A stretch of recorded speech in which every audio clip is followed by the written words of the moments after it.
જો ભાઈ મસ્ત મજાનું દૂધ ઉકળે છે, અહીંયા ખાંડ લઈ લીધી છે અને અહીંયા કાજુ બદામ લઈ લીધા છે.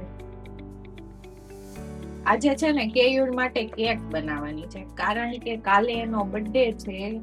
તો એને ઓલી બ્રેડ વાળી કેક એને ભાવતી નથી, તો મેં કીધું ફ્રૂટ વાળી તો બધા કરતા હોય, હું કઈક અલગ કરું. એટલે છે ને મેં દૂધ વાળી મસ્ત મલાઈ વાળી છે ને મેં કેક બનાવવાનો વિચાર કર્યો છે. જોઈએ હવે કેવી બને છે. મસ્ત મજાની કેક બને છે.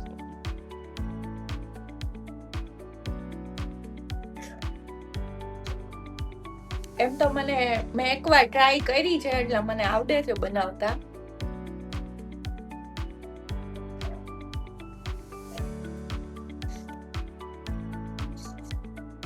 એમ તો મને માવો બનાવતા આવડે છે, એટલે વાંધો નહીં, મસ્ત જ બનાવીશ. પણ જોવાનું ઈ છે કે એને ભાવે છે કે નહીં.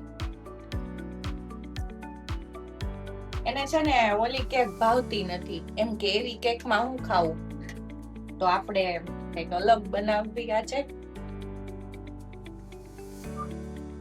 મસ્ત મેં એવું પ્લાન કર્યું છે કે છે ને જો ભાઈ મસ્ત મજાનું ઉકળવા માંડ્યું છે.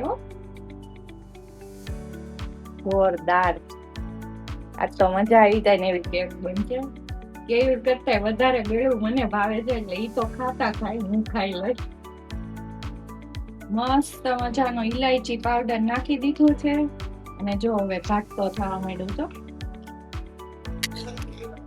અને આ છે કેસર વાળું દૂધ જે નાખવાનું છે, કેસર જેવો સ્વાદ આવે.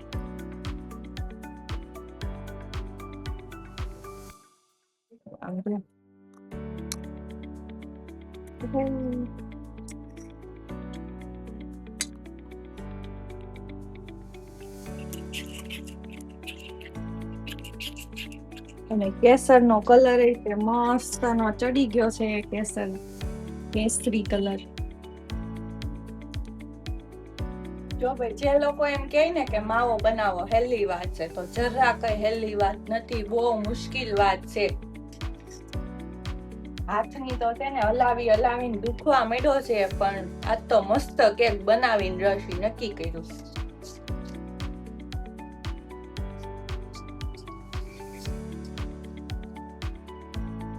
અને છે ને હવે સેટ થવા મૂકી દીધું છે. હવે જોવી 2 કલાક પછી જામીન કેવું થાય છે. અને મેઇન વાત તો ઈ છે કે આ તો પેલીમાંથી બહાર નીકળે છે હરખું કે નથી નીકળતું.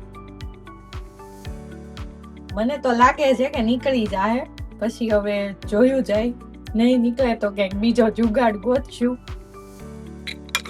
ડેકોરેશન માટેના કાજુ બદામ તે રોસ્ટ કરી નાખું, એટલે પછી ખાલી ડેકોરેશન કરવાનું બાકી રહે.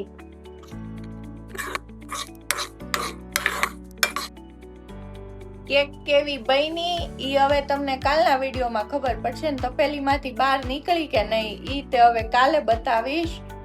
હવે આજે આ વિડીયોને અહીંયા પૂરો કરી દે. તમને જો મારો વિડીયો ગમતો હોય ને તો લાઈક કરજો, શેર કરજો અને કોમેન્ટ કરજો.